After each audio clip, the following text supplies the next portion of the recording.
내용이 전부 사실인 것이니? 그때 이곳은 그야말로 지옥도였다. 마마 저소다. 더 빼앗겼다. 이러다 열의를 지키지 못할지도 모른다.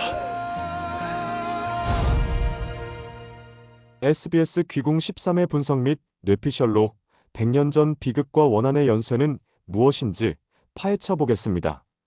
SBS 드라마 귀궁은 귀신과 인간, 과거와 현재가 얽히며 전개되는 미스터리 스릴러로 13회는 100년 전 용담골의 비극과 팔척기의 정체, 그리고 주요 인물들의 갈등이 본격적으로 드러나는 전환점이라 할 수 있습니다. 12회 엔딩에서 비비의 야광줄을 삼켜 힘을 키운 팔척기가 윤갑의 혼령을 뱉어내고 그 자리를 차지하려는 듯한 예고는 이 드라마의 핵심 주제인 원한과 복수의 서사를 더욱 깊게 파고들게 합니다. 광안문집과 100년 전 비극은 왕가의 만행과 팔척기의 기원 만들었습니다. 13회에서 이정은 광안문집을 통해 100년 전 용담골에서 벌어진 끔찍한 비극을 알게 됩니다. 이 문집은 단순한 기록물이 아니라 용담골 사람들의 원한과 왕가의 만행을 적나라하게 드러내는 역사적 증거입니다. 이정이 이 책의 내용이 전부 사실이냐라며 참담한 표정을 짓는 장면은 그의 내적 갈등을 보여줍니다. 왕으로서의 책임감과 조상들의 죄악 사이에서 그는 어떤 선택을 할 것인지, 이 질문은 13회의 핵심 갈등으로 작용합니다. 광안문집의 내용과 용담골의 비극. 광안문집은 100년 전 이 나라의 왕과 한 무관의 이야기를 담고 있다고 외다리기가 언급했으며, 이는 팔척기가 당시 무관이었을 가능성을 강하게 시사합니다. 뇌피셜로 추측해보면 100년 전 전쟁 중 왕이 용담골로 피신해 백성들을 방패막이로 삼았고, 이에 반발한 무관이 왕에게 반기를 들었다가 살해당했을 가능성이 높습니다.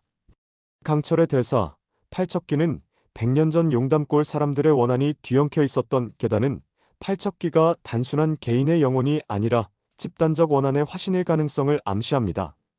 이는 팔척기를 단순한 악역이 아닌 비극적이고 복합적인 존재로 만듭니다. 용담골은 지옥도로 묘사되었는데 이는 당시 왕가의 잔혹한 행위를 상징합니다. 왕이 백성들을 희생양으로 삼아 전쟁에서 살아남았다는 설정은 권력의 이기심과 민중의 고통이라는 보편적 투제를 다룹니다. 팔척기가 무관이었다면 그는 왕의 명령에 저항하며 백성을 지키려 했던 영웅적 인물이었을 가능성이 있습니다. 하지만 그의 죽음과 억울함은 원한기로 변질되었고 100년 뒤에도 복수를 꿈꾸는 존재가 되었을 것입니다. 이정의 참담한 표정은 이러한 진실을 마주하며 왕가의 후손으로서 느끼는 죄책감과 책임감을 드러냅니다. 이정의 대책으로 왕으로서의 선택을 할까요? 이정은 광안문집을 통해 드러난 진실을 바탕으로 어떤 대책을 세울까요? 그는 현재 왕으로서 과거의 잘못을 바로잡아야 할 도덕적 책임과 국가를 지켜야 할 현실적 책임 사이에서 갈등할 가능성이 큽니다. 몇 가지 가능성을 뇌피셜로 정리해보면, 진실 공개와 사죄. 이정은 용담골의 비극을 공개하고 왕가의 잘못을 인정하며 백성들의 원한을 달래려 할 수 있습니다. 이는 팔척기의 원한을 해소하는 방법일 수 있지만 왕가의 권위와 정통성을 약화시킬 위험을 동반합니다. 팔척기와의 직접 대결. 이정은 팔척기의 정체를 알고 그를 물리치기 위해 직접 나설 수 있습니다. 이는 그의 용기와 책임감을 보여주지만 팔척기의 힘이 비비의 야광주로 강화된 상황에서 위험한 선택입니다. 중재와 협상 시도. 이정은 팔척기의 원한을 이해하고 그를 달래기 위해 어떤 형태로든 화해를 시도할 수 있습니다. 예를 들어 용담골의 희생자들을 위한 제사를 지내거나 그들의 명예를 회복시키는 방식으로 원한을 풀려할 수 있습니다.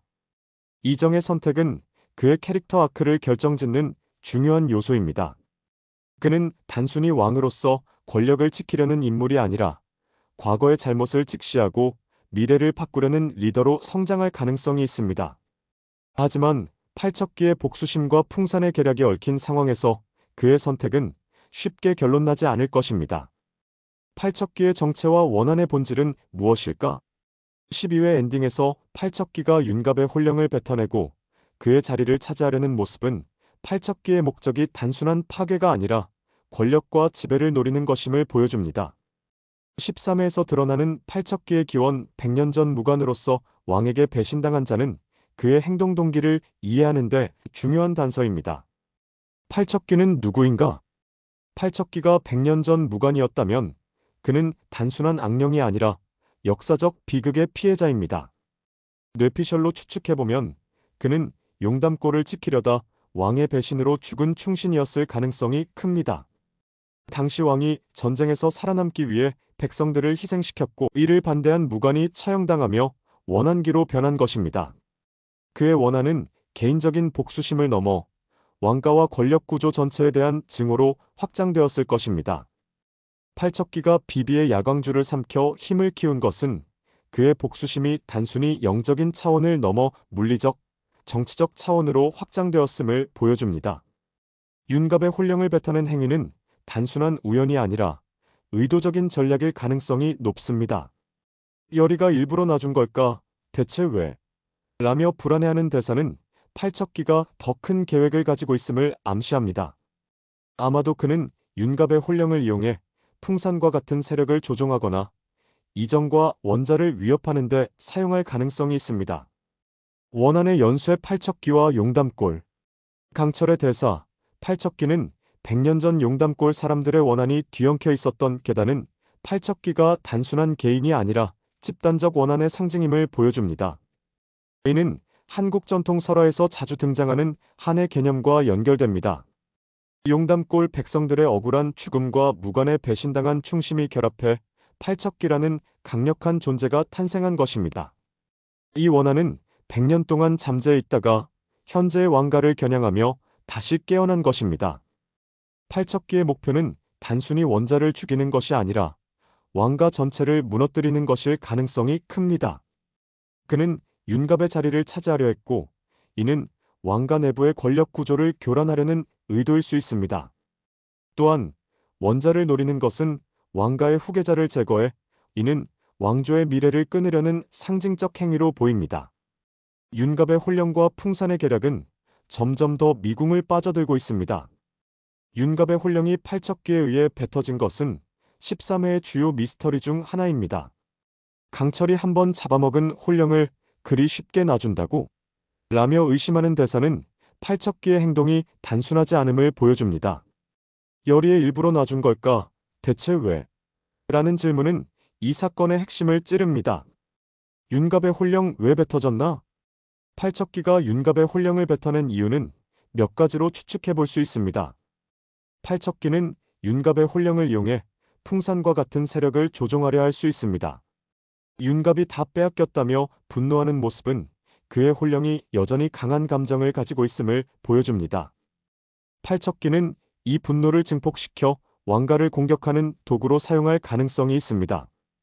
혼령의 불안정성 비비의 야광주로 힘을 얻은 팔척기는 윤갑의 혼령을 더 이상 필요로 하지 않았을 수 있습니다. 또는 윤갑의 혼령이 그의 계획에 방해가 되는 요소라 판단해 뱉어낸 것일 수 있습니다. 풍산과의 연계 풍산이 그리 원한이 더 차오르거라라며 비열하게 웃는 장면은 그가 윤갑의 혼령을 조종하거나 이용하려는 의도를 암시합니다. 풍산은 팔척기와 협력하거나 혹은 그를 이용해 자신의 목적을 달성하려 할 가능성이 있습니다. 풍산과 강철 100년 전의 배신. 풍산과 강철의 관계는 13회에서 또 다른 미스터리로 부각됩니다. 뇌피셜로 추측해보면 풍산과 강철은 100년 전 용담골 사건과 연관된 인물들일 가능성이 있습니다. 풍산이 원한이 더 차오르거라라고 말하는 것은 그가 팔척기와 유사한 원한을 품고 있거나 이를 조종해 왕가를 무너뜨리려는 의도를 보여줍니다. 강철이 이러다 열의를 지키지 못할지도 모른다라며 몸에 이상을 느끼는 장면은 그의 과거와 현재의 갈등을 암시합니다. 풍산과 강철은 100년 전 왕가의 배신으로 인해 서로 갈라진 동료였을 가능성이 있습니다. 예를 들어 강철은 왕가를 섬기던 충신이었고 풍산은 배신당한 무관 혹은 그와 연관된 자였을 수 있습니다. 이들의 갈등은 현재의 사건으로 이어지며 열의와 원자를 둘러싼 싸움의 배후에 깔린 더 큰 서사를 암시합니다. 열의가 원자에게 경기석을 준 것은 원자를 팔척기의 위협에서 보호하려는 시도입니다. 원자가 불길한 기운을 느끼며 두려워하는 장면은 그의 취약성을 보여주지만 경기석은 일종의 보호 부적으로 작용해 위기에서 벗어날 가능성을 열어줍니다. 열의의 역할은 단순한 조력자를 넘어 원한과 복수의 연쇄를 끊으려는 희망의 상징으로 보입니다. 원한과 열의의 내적 갈등으로 열의가 윤갑의 혼령을 보게 되는 장면은 그녀의 불안과 책임감을 드러냅니다. 그녀는 윤갑의 혼령이 뱉어진 이유를 고민하며 팔척기의 의도를 파악하려 합니다. 이는 열의가 단순히 수동적인 캐릭터가 아니라 사건의 중심에서 적극적으로 진실을 추적하는 인물임을 보여줍니다. 그녀의 불안은 팔척기와 풍산의 계략이 점점 더 복잡해지고 있음을 직감한 결과일 것입니다. 원자는 왕가의 후계자로서 팔척기의 주요 타겟입니다. 그의 두려움은 어린 나이에 짊어진 무거운 운명을 상징합니다.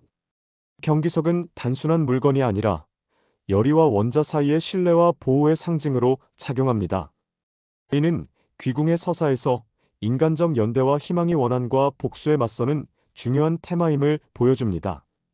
귀궁은 단순한 귀신 이야기나 복수극을 넘어 한국사에 깊이 뿌리박힌 한과 억울함의 테마를 현대적으로 재해석합니다. 팔척기는 개인의 악령이 아니라 역사적 비극과 집단적 원한의 화신입니다.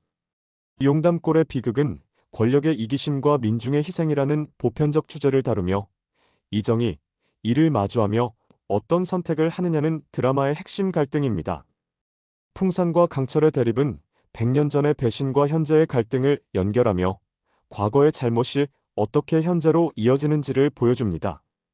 열의와 원자는 이 원한의 연쇄를 끊을 수 있는 희망의 상징으로 그들의 행동은 드라마의 결말을 결정짓는 열쇠가 될 것입니다.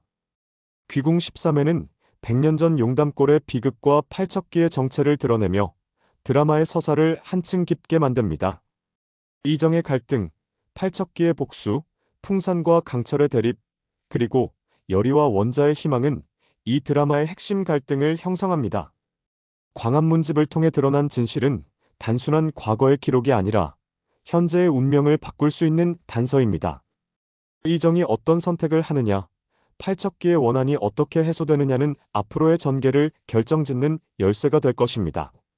점점 더 궁금증을 더하는 드라마 귀궁 13회 이야기는 이번 주 금요일 밤 9시 55분 SBS 드라마 채널에서 방송됩니다. 무척 기다려지네요. 구독 알림 잊지 마시고요. 다음 회차에 만나요. 감사합니다.